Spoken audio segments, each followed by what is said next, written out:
প্রিয় দর্শক, সবাইকে আমন্ত্রণ জানাচ্ছি পলিটিক্সে। সঙ্গে আছি আমি উদয় হাকিম। সমসাময়িক রাজনীতি এবং আসন্ন নির্বাচন নিয়ে দৈনিক খবর সংযোগের এটি নতুন আয়োজন।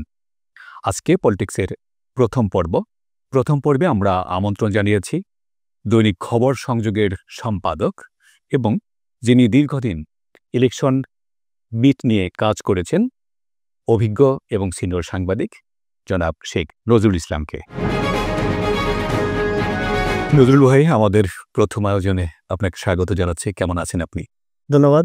অবশ্যই ভালো আছি এবং অনেকদিন পর আপনার সাথে অনেক বছর পর একসাথে কথা বলার সুযোগ এসেছে, সেজন্য ধন্যবাদ। ধন্যবাদ আপনাকে এবং কৃতজ্ঞতা।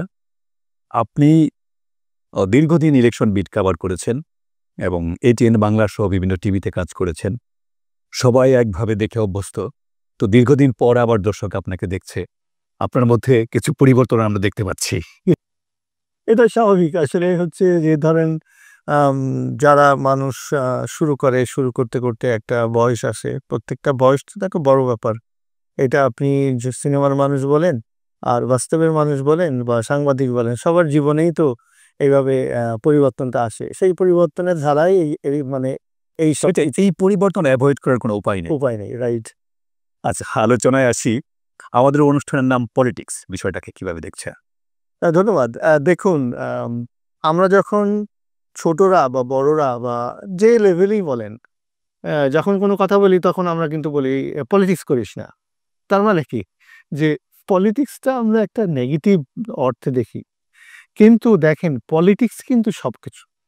পলিটিক্স আমরা যদি স্বাভাবিকভাবে কথা বলি যে ধরেন আমাদের জীবন যে চলার সবকিছু, আমাদের জীবন ব্যবস্থা, আমাদের অর্থনীতি, আমাদের দেশ, আমাদের কালচার সবকিছু কিন্তু এই পলিটিক্স উপরে নির্ভর করে।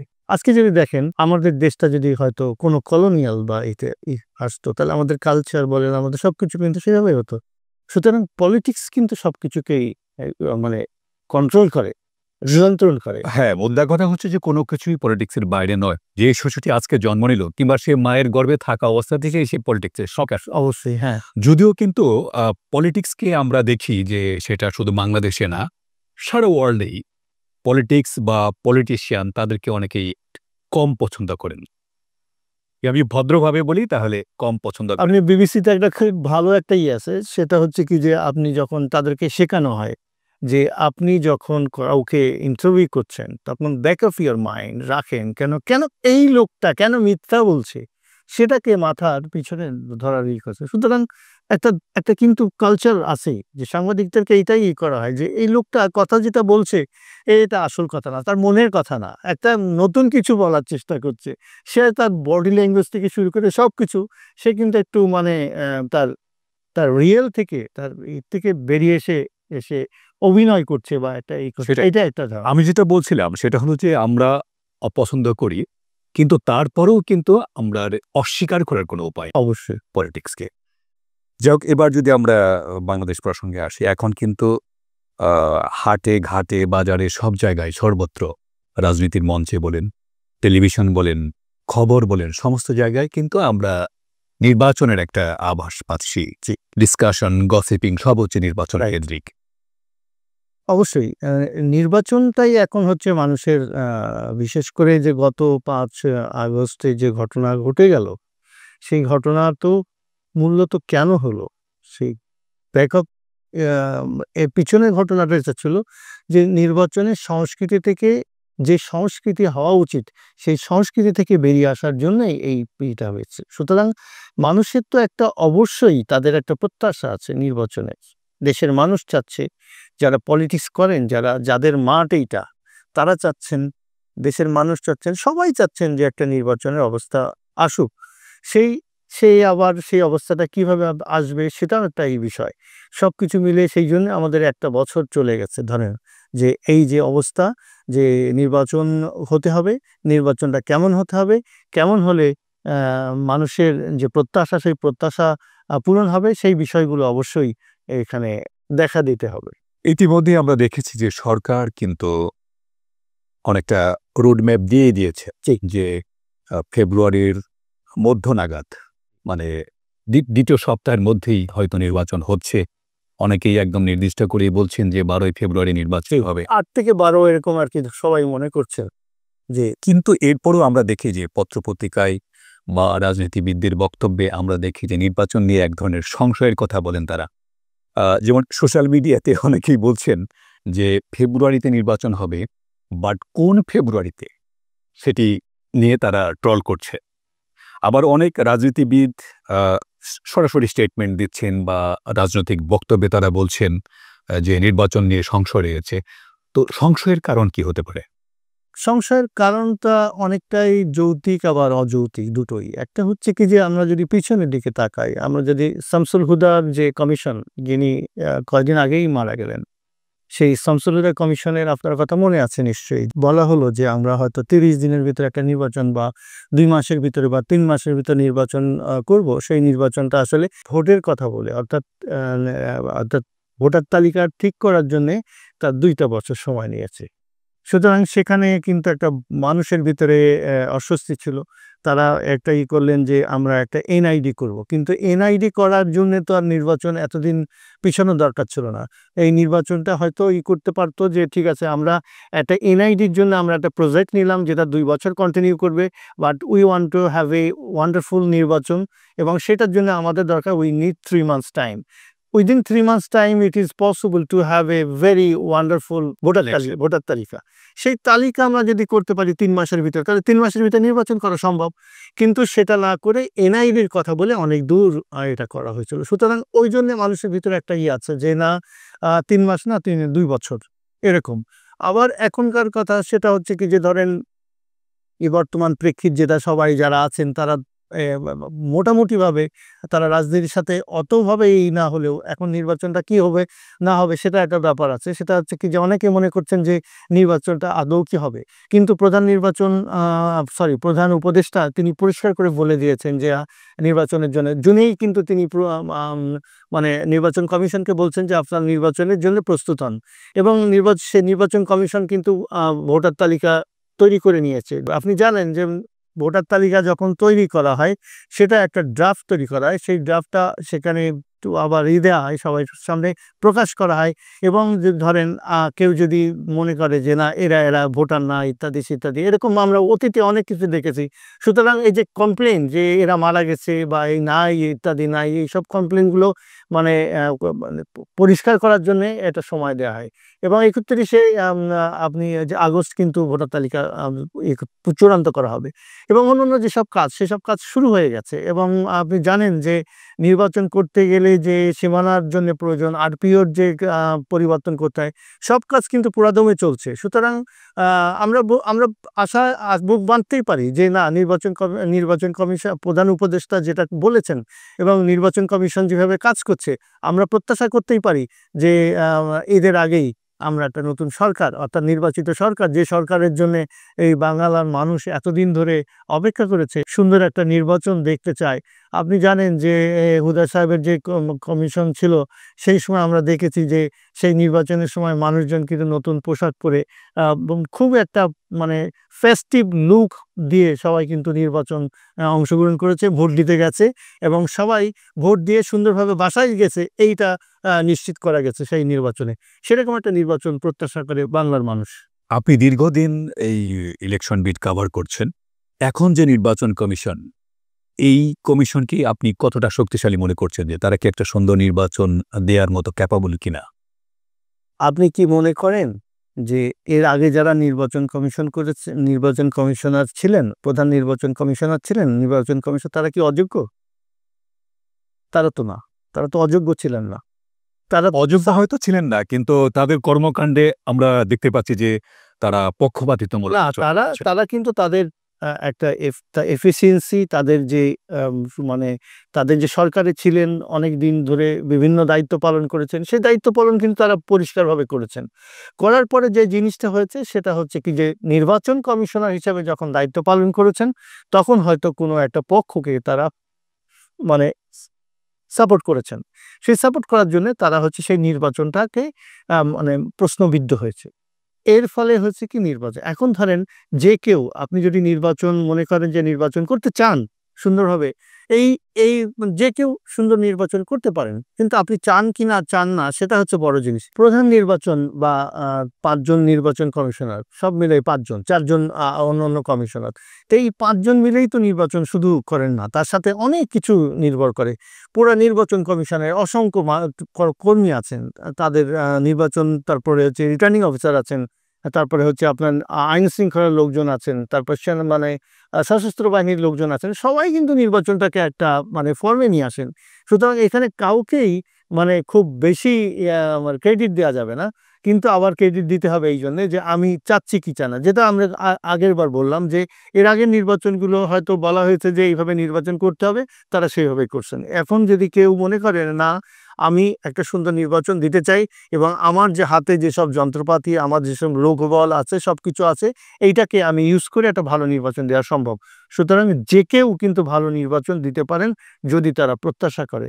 এবং আপনি যদি মনে করেন যে দেখেন যে নির্বাচন যদি যারা করছেন, তারা পরিচালনা করছেন, তারা যদি মানে স্বতঃস্ফূর্ত করে, তাহলে তাদের তো ক্রেডিট, তাই না?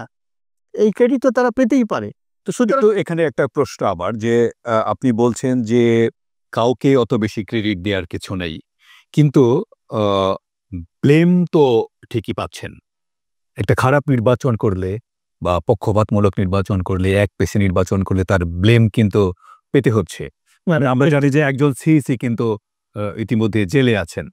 আবার আজকে ২ জন আছেন। আচ্ছা, ২ জন আছেন। আবার আজকে কিন্তু দৈনিক খবর সংযোগে আমরা দেখছি যে দৈনিক খবর সংযোগের আজকের সংখ্যাতে আছে যে সাবেক সিইসি রকিব সহ ১২ জনের দেশ ত্যাগে নিষেধাজ্ঞা। জি, এইটা আমি আপনাকে বলি, সেটা হচ্ছে কি যে ধরেন যিনি আমি যে বললাম যে ক্রেডিট দেয়া যাবে না, আবার ক্রেডিট দিতে হবে। নির্বাচন কমিশনের ক্রেডিট কতটুকু, যে সুষ্ঠু একটা নির্বাচন করার পরে সেই ভোটগুলো গুণে আমি শুধু ডিক্লেয়ার করব যে উদয় হাকিম নির্বাচিত বা অমুক নির্বাচিত, ABCD এরা নির্বাচিত। এতটুকুই দায়িত্ব, তাই না? এখন এতটুকু দায়িত্ব আপনি তো একটা রাষ্ট্রের একটা জায়গা থেকে আপনি you are experience, you have lots of অনেক বছরের অভিজ্ঞতা আছে। আপনি শপথ করে এসছেন যে আমি এই কারোর প্রতি বিরাগ বা কোনো অনুরাগ হয়ে কাজ করব না। বলার পরে এসে আপনি কেন এটা করছেন? আপনি যখন এই জায়গাতে এসছেন নির্বাচন পরিচালনা করার জন্য, আপনার কাজটা তো নির্বাচন করা, অন্য কিছু না। এখন আপনি যদি মনে করেন যে নির্বাচন করতে যে আমার যে লোকবল আছে, আমার যে সশস্ত্র বাহিনীর লোক আছে, আমার যে পুলিশ অফিসার আছে, আমাদের মাঠ পর্যায়ের পুলিশ আছে, আনসার আছে, অন্যরা আছে, সেটা যথেষ্ট না। সুতরাং আপনি চাইতে পারেন। করার পরে আপনি আপনার পোরশন তো এতটুকুই। আপনার তো প্রত্যেকটা জায়গা তো সেগমেন্ট তো ঠিক করা আছে, তাই না? এখন আমি উদয় হাকিম এই বুথটা করতে চায়, কি জানো? দখল করতে চায়। তো এইটা আপনি যদি নাই করতে চান, তাহলে কেন আপনি ওখানে গিয়েছেন? আপনি তো বাজারে করতে পারেন। আপনি তো বাজারে তরকারি বিক্রি করতে পারেন। আপনি আপনার যে জীবনের ৬০ বছরের একটা ভালো জায়গায় করেছেন, করেন। এখন আপনি রাস্তায় বসে উচ্ছে বিক্রি করেন, করলা বিক্রি করেন, এটা তো বেগুন বিক্রি করেন। আপনার তো কোনো বেইজ্জতির কিছু নাই, তাই না? আমরা তো তাই জানি যে কর্মের তো আপনি করবেন। কিন্তু আপনি এই চেয়ারে বসে এই চেয়ারের যে মর্যাদা নষ্ট করছেন, সেই জন্যে আজকের এই অবস্থা। আজকের রকিবুল হুদা আরেকটা ব্যাপার হচ্ছে যে একদম মিনিমাম যে আপনার মেরুদণ্ড থাকা দরকার, জি, সেটিও তাদের নেই বা ছিল না। জি। অন্ততপক্ষে সে পদত্যাগ করতে পারতো যে না, আমি এই ধরনের একটা নির্বাচনের সঙ্গে যাব না, জাতির সঙ্গে প্রতারণা করব। রাইট, তার চেয়ে বরং ভালো যে তাহলে আপনাকে তো জাতি আজকে তো আপনার মাথায় তুলে রাখতো, তাই না? সেই সেই সেই জিনিসটুকু তো আপনার করা উচিত ছিল যে না, আমি যদি ধরেন মানুষের কোনো জায়গাতে আমি ৫-৬ ভোট দিয়ে ডিফারেন্স আছে উদয় হাকিম আর শেখ নজরুল ইসলামের ভিতরে, এইখানেও তো আপনার একটা বিচারিক একটা দায়িত্ব রয়ে গেছে নাকি? সেই দায়িত্বটা আপনার, সেই দায়িত্বটা যদি আপনি না করেন, তাহলে মানুষ আপনাকে কেন ওই জায়গায় বসাবে? আমরা ধরেন সাধারণ মানুষকে গালাগালি করি, কিন্তু আপনি যে জায়গা থেকে এসছেন, যে জায়গা থেকে উঠে এসছেন, আপনার স্কুল, কলেজ, আপনার বিশ্ববিদ্যালয়ে, আপনার দেশ যে পরিমাণ আপনার প্রতি যে খরচ করেছে, এবং সরকারে আপনি ৬০ বছর সরকারে ছিলেন, প্রত্যেকটা বছরে আপনাকে দেশ বিদেশ থেকে আপনাকে শিক্ষা দেওয়া হয়েছে, আপনাকে বিভিন্ন জায়গায় নিয়ে যেতে হয়েছে। সুতরাং আপনার খরচের তো কোনো পরিমাণ নাই। এরপরও আপনি কি দেশকে কিছু দেবেন না? আমরা কি এটা প্রত্যাশা করব না যে আমরা দেশ থেকে যারা আমরা নিচ্ছি তারা কিছু ফেরত দেব? আজকে যে মানুষটা ধরেন আমেরিকাতে পড়াশোনা করতে আসছে, সে ওখানে পড়াশোনা করে এসে সে কি এখানে কিছুই দিবে না? সে ওখানে থেকে গেল। আপনি এই যে আমাদের প্রত্যেকটা যে আমাদের জীবনের যে প্রত্যেকটা জায়গায় আমরা ধরা খাচ্ছি, এই যে বিশ্ববিদ্যালয়ে আমরা বলি সবসময় বিশ্ববিদ্যালয়ের শিক্ষক তারা যাচ্ছেন উচ্চশিক্ষার জন্যে। উচ্চশিক্ষা দিয়ে কি করছেন? ওখানে আমাকে কিছু ফেরত দিচ্ছেন? আপনি যদি আমেরিকায় চলে যান তাহলে আপনি কি দিলেন? আপনি কম্পেনসেট করে যান। আমি যে আমার দেশের যে আপনি অর্থ অপচয় করলেন, সেটার অর্থ তো আপনাকে দিয়ে যাওয়া উচিত। তারপরে আপনি আপনার আমেরিকান লাইফ লিড করেন। যাক, আমরা আবার এই প্রসঙ্গে আসি যে আমি প্রশ্ন করেছিলাম যে এখন যে নির্বাচন কমিশন এটা কতটা শক্তিশালী, এটা যদি সংক্ষেপে যদি বলেন যে আপনি কি মনে তার মানে আপনার কথায় কিন্তু বোঝা যাচ্ছে যে এরা যথেষ্ট শক্তিশালী। আইন যথেষ্ট শক্তিশালী। আপনার লোকবল নির্বাচন কমিশনের ক্ষমতাও অত্যন্ত বেশি। তারা অত্যন্ত ক্ষমতাবান। কিন্তু তার তো ওই গার্ডসটা থাকতে হবে। একটু আগে আপনি যেটা বলছিলেন, হ্যাঁ, আমরা কারো পক্ষেই কিন্তু গার্ডস থাকলেই কি আসলে সরকারের যে প্রভাব, সরকারের সহযোগিতা ছাড়া কিন্তু একটা সুষ্ঠু নির্বাচন সম্ভব না। আপনার সরকারের সদিচ্ছা এবং সহযোগিতা। তো একটা উদাহরণ দেই। হুদা সাহেব কমিশনে হুদা সাহেব হচ্ছে উনি প্রেসকে খুবই রেসপেক্ট করতেন। উনি ইজ্জত দিয়েছেন। আমাদেরকে কাজ করার জন্যে, আমাদেরকে আমার মতো কাজ করার জন্যে ওনারা ক্ষমতা দিয়েছিলেন। সেই ক্ষমতাটা আমরা ব্যবহার করতে পেরেছি। উনি একবার শুধু পালিয়ে গিয়েছিলেন। একবার উনি মূল গেট দিয়ে না, পিছন গেট দিয়ে পালিয়ে চলে যেতে হয়েছে। মানে প্রেসকে অ্যাভয়েড করার জন্য। প্রেসকে অ্যাভয়েড করার জন্য। একটাই মাত্র কারণ ছিল। সেটা হচ্ছে কি যে নারায়ণগঞ্জের আপনাকে মানে আর্মি ডিপ্লয় হবে কি হবে না। এটা তার বিরাট একটা ভিতরের একটা ছিল, সে চাপই করত। উনি চলে গেছিলেন, কিন্তু উনি যেটাই করেছিলেন উনি শক্ত জায়গায় ছিলেন। উনি আমি নির্বাচন করতে এসেছি, আমি নির্বাচনের মতো করব। সুতরাং এই শক্তি কিন্তু সবার, এই গার্ডস, এই আইনি মানে আপনার সাপোর্ট সবার জন্য আছে। যদি কেউ মনে করে যে না আমি একটা সুন্দর নির্বাচন দেব, ইট ইজ পসিবল, এবং এই নির্বাচন দেয়া কোনো রকম কোনো অসুবিধা না। সুতরাং এই নির্বাচন যদি আপনি কেউ যদি মানসিকভাবে দুর্বল হয়, তারও কিন্তু ভালো পারফর্ম করা সম্ভব যদি তারা প্রত্যেকটা টিম আছে। একজন তো না, 5 জন মিলে একটি বডি, একটা ইলেকশন কমিশন বডি হচ্ছে 5 জনের। সেই 5 জন মিলে একটা সুন্দর নির্বাচন করা এই ছোট্ট দেশে যদি না পারি, তাহলে আমরা কি পারবো? তাহলে আমরা কেন গণতন্ত্র চাইবো? তাহলে কেন আমরা ভালো সরকার চাইবো? গুড। তাহলে যে 12 জনকে আমরা দেখলাম যে সাবেক সিইসি রকিব সহ 12 জনের দেশ থেকে নিষেধাজ্ঞা, এই 12 জনকে মনে করেন যে তাদের দায়িত্ব পালনে ব্যর্থ হয়েছেন? এই প্রশ্নটা আজকে এখানে করার বিষয় না। এই প্রশ্নটা আপনারা আমরা জানি, সবাই রাষ্ট্র জানে, সবাই জানে। আজকে মাঠে মানুষ কেন মাঠে নেমেছিল? সেই নির্বাচনকে তা মানুষ গ্রহণ করে নাই, যার জন্য 2 জন আপনি গ্রেফতার হয়েছেন। রকিব সাহেবের উপরেও আপনার আছেন, কিন্তু রকিব সাহেব এখন তার বিদেশ যাওয়ার জন্য করেছে, এবং সবাইকে আসামি বলা হয়েছে।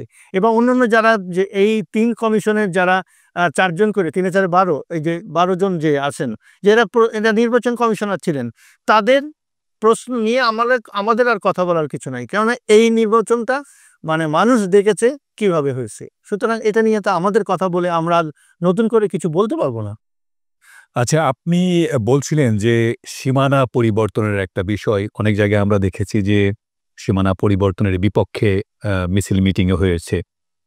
তো এটা কি আপনার মনে হচ্ছে যে সীমানা পরিবর্তন করতে পারবে? সীমানা নির্ধারণ হলো যে কোন জায়গায় কেমন মানুষ কতটা হবে, কতটা এই মানুষ নিয়ে হবে। এটা আসলে হচ্ছে কি নির্ধারণটা হয় কি মানুষের যারা পলিটিক্যাল লিডার, তারা এই যে আপনি যেটা বললেন যে আমার ওই এলাকায় আমার পক্ষের মানুষ বেশি, সুতরাং ওই এলাকা এই সীমানার ভিতরে আসুক। আবার এরা আমাকে ভোট দিবে না, সুতরাং এটাকে বাদ। এই বিষয়গুলোই হচ্ছে মূলত। তো সীমানা নির্ধারণ হচ্ছে কি যে ইলেকশন কমিশনের একটা ইখতিয়ার, তারা সবকিছু বিবেচনা করে তারপর একটা করে, এটা নিয়ে অনেক মানে মামলাও হয়। তো এটা হচ্ছে কি যে কমিশন দেখবে যে এলাকা, তারপর মানুষের অবস্থা, ভোট দিতে আমাকে নদী পার হয়ে যেতে হচ্ছে কিনা বা সমস্যা হচ্ছে কিনা, এই সব কিছু মিলিয়ে কিন্তু তারপর সীমানা নির্ধারণ করা হয়। না, আমি দেখেছি যে একটা মাত্র উপজেলা নিয়ে একটা আসন আছে, ভোটারও বেশি না খুব একটা, ধরেন 30-35 হাজার এরকম আমরা দেখেছি। বাট অন্য আরেকটা জায়গায় দেখা যাচ্ছে যে পাশের আসনে সেখানে 3টা থানা নিয়ে 3টা উপজেলা নিয়ে একটা আসন। তো এই বিষয়টাকে আমি আসলে একটু একটা সার্বজনীন একটা নীতি থাকা উচিত। ডেমোগ্রাফিক একটা আছে, মানুষ কতজন সেই হিসাবে কিন্তু একটা তাদের বিবেচ্য বিষয়, সেই বিবেচনা মানে হয়েই তারপরে হচ্ছে আমি যেটা বললাম যে ভৌগোলিক অবস্থান সবকিছু মিলে কিন্তু এগুলোকে হ্যাঁ, আর সবচেয়ে আশ্চর্যজনক বিষয় হচ্ছে আরেকটা, যে একটা থানারই কিছু অংশ পড়েছে এই আসনে আর কিছু অংশ পড়েছে ওই আসনে। এটাও মানে যে কারণে দেখা যাচ্ছে যে ওই এলাকার যে উন্নয়ন সেটি কিন্তু একটা হচ্ছে কি যে সমান একটা হচ্ছে কি যে ধরেন যারা ক্ষমতায় ছিলেন তাদের প্রভাব তারা চেয়েছেন যেভাবে, আরেকটা হচ্ছে কি যে মানুষের ভৌগোলিক অবস্থান যেটা বললাম যে নদী বা কোনো কিছু হলে যেটা হয়তো যাতায়াত ব্যবস্থার বিষয়ে চিন্তা ভাবনা করা হয়, অথবা হয় কি যে এদের সাথে এদের কোনো মিল নেই, হ্যাঁ এরকম একটা আছে যার জন্য এই সব কিছু করে সীমানা নির্ধারণটা এইভাবেই করা হয়ে থাকে যতদূর আমরা জানি। এবং এটা নিয়ে যদি কারো মানে খুব মনে করে যে না আমাদের এই এই আসনের জন্য খুব একটা অন্যায় করা হয়েছে, মামলাও করা যায়, এ ব্যাপারে কোনো এটাই এটাই ভাবেই আর কি চলে। আপনার বক্তব্যে আপনি বলছিলেন যে একটা সময় সাংবাদিকরা খুব প্রাধান্য পেয়েছে। তো এখন যে নতুন যে ইসি এসছে, এখানে সাংবাদিকদের প্রভাব কতটুকু বা তাদের তথ্যটা তারা চাচ্ছে আমাদের সময় বটতলায় আমরা আমরা কাজ করেছি, এই সময় ওই বাদুরতলায় যে চা খেয়েছি সারাদিন, রাস্তার উপরে ছিলাম। এখন নির্বাচন কমিশনে সাংবাদিকদের সুন্দর বসার জায়গা হয়েছে এবং নতুন ভবন হয়েছে, জায়গা হয়েছে, অনেক বড় বিল্ডিং হয়েছে।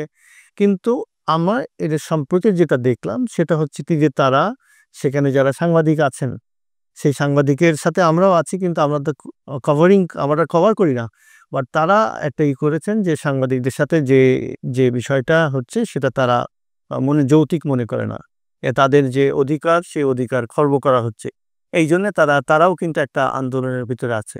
তো এইটা এ বিষয়ে তো একটা ফোরামও আছে, সাংবাদিকদের একটা ফোরাম, নাম কি সেটার?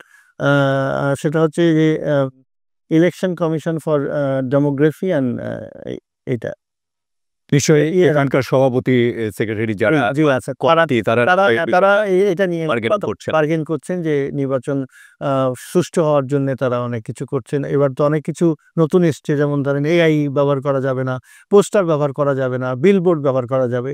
সুতরাং এই বিষয়গুলো অনেক কিছুই নতুন নতুন আসছে, সেই জন্য সাংবাদিকদের তারা হয়তো কি মনে করেছে, এবং সাংবাদিকরা কন্টিনিউয়াস বিভিন্ন পক্ষের সাথে কথাবার্তা বলছেন, তারা অনুষ্ঠান করছেন যে তাদের যে নির্বাচন কভার করতে যে তাদের যে সময় সেই সময়টা যাতে বিভিন্ন বিষয়গুলোকে বিবেচনা করা হয় সেই জন্য তারা কথা বলে যাচ্ছে। আমার মনে হয় যে তারা একটা কনসেনসাস আসতে পারবে। সুষ্ঠু নির্বাচনের জন্য আমি বলবো যে সবচেয়ে বড় স্টেক হোল্ডার হচ্ছে সাংবাদিক, তাই নয় কি? আপনি অবশ্যই অবশ্যই, কেননা আপনি দেখেন যত নির্বাচন হয়েছে, যত সমস্যা হয়েছে, সবকিছুই তো সাংবাদিকরাই তো তুলে ধরেছে। হ্যাঁ, সুতরাং এখানে একটা বিষয় বলি যে কোনো এক সাংবাদিকের একটা ভিডিও কিন্তু ব্যাপকভাবে ভাইরাল হয়েছিল। ওই যে একই মহিলা, একদল মহিলা তারা বারবার ভোট দিচ্ছিলেন। তো সাংবাদিক যখন তাদের জিজ্ঞেস করলেন যে আপনি ভোট দেওয়ার পরেও আবার এখানে আছেন কেন, যাননি কেন, কেন এসছেন? তখন বলছিলেন খুশিতে ঠেলায় ঘুরছে। সেটাই, সেটাই।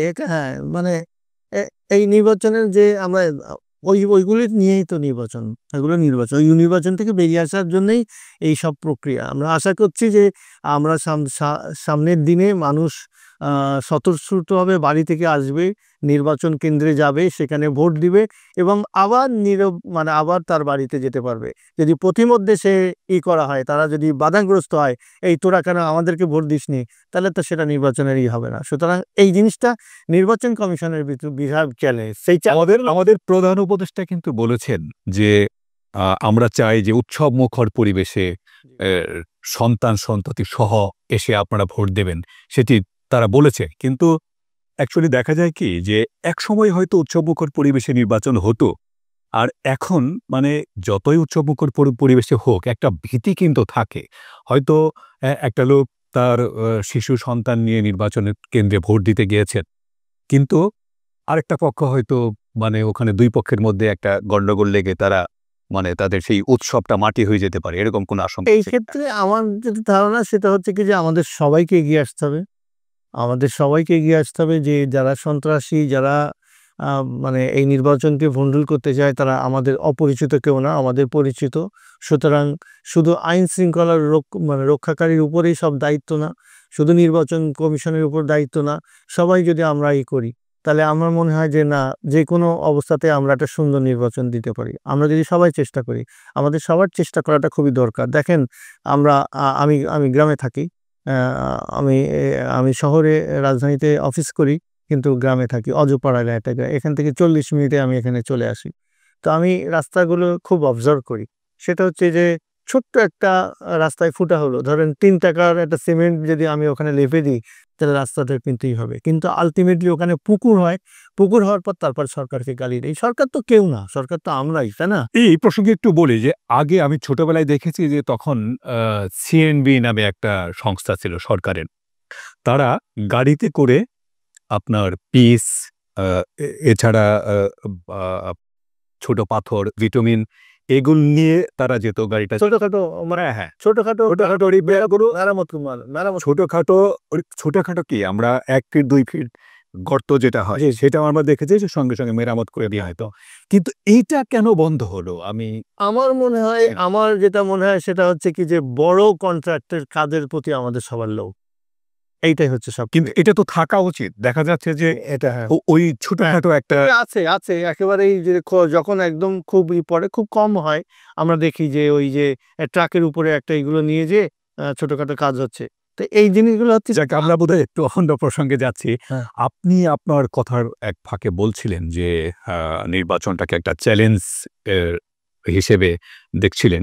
এই সরকারকে সেই চ্যালেঞ্জ গ্রহণে কতটা প্রস্তুত আছে বলে আপনি মনে করেন, বা কতটা সদিচ্ছা আছে তাদের সেই চ্যালেঞ্জটা মোকাবিলা করার? ডেফিনেটলি তারা তো কথাই তো, তাদের কথাতে আমরা যদি করি, সবার আমাদের যাদের রাষ্ট্র ক্ষমতায় আছে তাদেরকে তো আমাদের বিশ্বাস করতেই হবে। এবং তারা বলছেন, যে ভাষায় তারা কথা বলছেন, তা আমরা দেখছি যে পরিষ্কার করে তারা নির্বাচন অর্থবহ করতে চায়। আমরা সেই সেই আশায় বুক বেঁধে থাকি যে নির্বাচন নিশ্চয়ই সবার প্রত্যাশার প্রতিফলিত হবে। মানুষ নির্ভয়ে নিজের বাসা থেকে বের হয়ে যে ভোট কেন্দ্রে যাবেন, ভোট দিবেন এবং ভোট ঘর থেকে ফিরে আসবেন। চ্যালেঞ্জ আছে, অনেক কিছু আছে, কিন্তু এই চ্যালেঞ্জকে আমাদেরকেই করতে হবে। নির্বাচন কমিশনের চ্যালেঞ্জ হচ্ছে, প্রধান চ্যালেঞ্জ হচ্ছে যে যে নিরাপত্তা বাহিনী বা যারা নির্বাচনের মূল দায়িত্ব পালন করবেন, তাদেরকে মাঠে নিয়ে কাজ করানো। এবং ধরেন যে বিভিন্ন অস্ত্র ছড়িয়ে ছিটিয়ে আছে, সেই ছড়িয়ে ছিটিয়ে থাকা অস্ত্রটাকে উদ্ধার করতে হবে। তারপরে ধরেন আপনার যে মানুষকে ভোট কেন্দ্রে নিয়ে আসা, এটা একটা বড় চ্যালেঞ্জ। আমরা অনেক সময় আছে এখন সরকার থেকে, এটা যদি প্রসারণা বাড়ে, এই যে আইন শৃঙ্খলা অবস্থা আরও উন্নতি করা হয়, তাহলে মানুষ সেই মানে সেই ভরসা পাবে এবং নির্বাচনে তারা ফিরে আসবে, এটা আমরা আশা করতেই পারি। একই সাথে আরেকটা জিনিস, সেটা হচ্ছে কি যে ধরেন এবার কিন্তু বিদেশি ভোটারদের করা হয়েছে। অর্থাৎ ধরেন যে মিডল ইস্টে অনেক মানুষ থাকে, কোটি মানে শুধু সৌদি আরবেই মনে হয় 1 কোটি থাকে, কম বেশি সারা পৃথিবীতে। সারা পৃথিবীতেই আছে। তো এদেরকে ভোটার করা এবং এটা একটা বড় চ্যালেঞ্জ। এই চ্যালেঞ্জগুলো হ্যাঁ, সেই ভোটগুলো কালেক্ট করা এবং টাইমের ব্যাপার থাকবে, যে অনেক সময় হয়তো মামলা হবে, মামলা হওয়ার পর দেখা যাবে কি যে একজন বাদ পড়েছে, শেষ মুহূর্তে সে আবার ফিরে আসলো, তখন ওই মানে ভোটার তালিকায় তাদের নাম উঠানো, এগুলো কিন্তু একটা বড় চ্যালেঞ্জ। আবার পোস্টাল ভোটের একটা ব্যাপার আছে, যেটা নিয়ে আমরা আমেরিকা নির্বাচনে আমরা যেটা দেখি, ওই যে বিদেশ থেকে যারা ভোট দেবেন নিশ্চয় এই কালেক্ট করাটা একটা বড় ব্যাপার, রাইট? এই চ্যালেঞ্জগুলো থাকবে, তারপরেও আমরা আশা করব যে যারা নির্বাচন কমিশনের দায়িত্ব আছেন, তারা অনেক কিছু দেখছেন। অনেক আপনি যে বললেন যে প্রধান নির্বাচন সহ 12 জনের, যে এছাড়াও কথা উঠছে যে নির্বাচনে যেসব কর্মকর্তা অনেক অন্যায় করেছে, তাদেরও আর বিচারের আওতা আনতে হবে। সুতরাং এই জিনিসগুলো কিন্তু আমরা চাইবো যে যারা এখনকার দায়িত্ব পালন করছেন, তারা ভবিষ্যতের কথা চিন্তা করে সুন্দর এবং সুষ্ঠু নির্বাচন হবে, এটাই একটা প্রত্যাশা আমাদের। আরেকটা চ্যালেঞ্জ কিন্তু আমি দেখছি, যেমন ধরেন আওয়ামী লীগ, তাদের কিন্তু একটা বড় সমর্থক গোষ্ঠী আছে। আপনি কি মনে করছেন যে আওয়ামী লীগ এই নির্বাচনে অংশগ্রহণ করতে পারবে? দেখুন, এটা তো সিদ্ধান্তের ব্যাপার, আমাদের সেই সরকারের সিদ্ধান্তের ব্যাপার। এটা কি কোনো চ্যালেঞ্জ যে আওয়ামী লীগ নির্বাচনের বাইরে থাকলে সেটা কি কোনোভাবে কোনো চ্যালেঞ্জ তৈরি করতে পারে কিনা? আম দেখেন, আওয়ামী লীগ নিশ্চয়ই বড় একটা দল, তাদের লোকজন আছে। এখন তারা কিভাবে রিঅ্যাক্ট করে এটা তো আমরা আগের থেকে ভবিষ্যৎবাণী করতে পারবো না। তবে যারা ক্ষমতায় আছেন, যারা নির্বাচন কমিশনে আছেন, তারা এটা তারা দেখবেন যে কিভাবে কি করা যাচ্ছে। তার মানে আপনি যেভাবে বলছেন যে এটাও খুব বড় এখনো চ্যালেঞ্জ না। এই মুহূর্তে আমরা এই চ্যালেঞ্জ তারা কিভাবে রিঅ্যাক্ট করে, তারা কিভাবে করতে পারবে, সেটাই হচ্ছে বড় ব্যাপার। ধন্যবাদ নজরুল ভাই, আপনাকে আমাদেরকে সময় দিলেন। অনেক কিছু শুনলাম, অনেক অভিজ্ঞতা শেয়ার করলাম আপনার সঙ্গে। প্রিয় দর্শক, এতক্ষণে আপনারা দেখছিলেন দৈনিক খবর সংযোগের নতুন আয়োজন, বিশেষ আয়োজন পলিটিক্স। পলিটিক্স নিয়ে আবার আমরা হাজির হব খুব শিগগিরই। থাকুন খবর সংযোগের সঙ্গেই, থাকুন আমাদের সঙ্গে। ধন্যবাদ।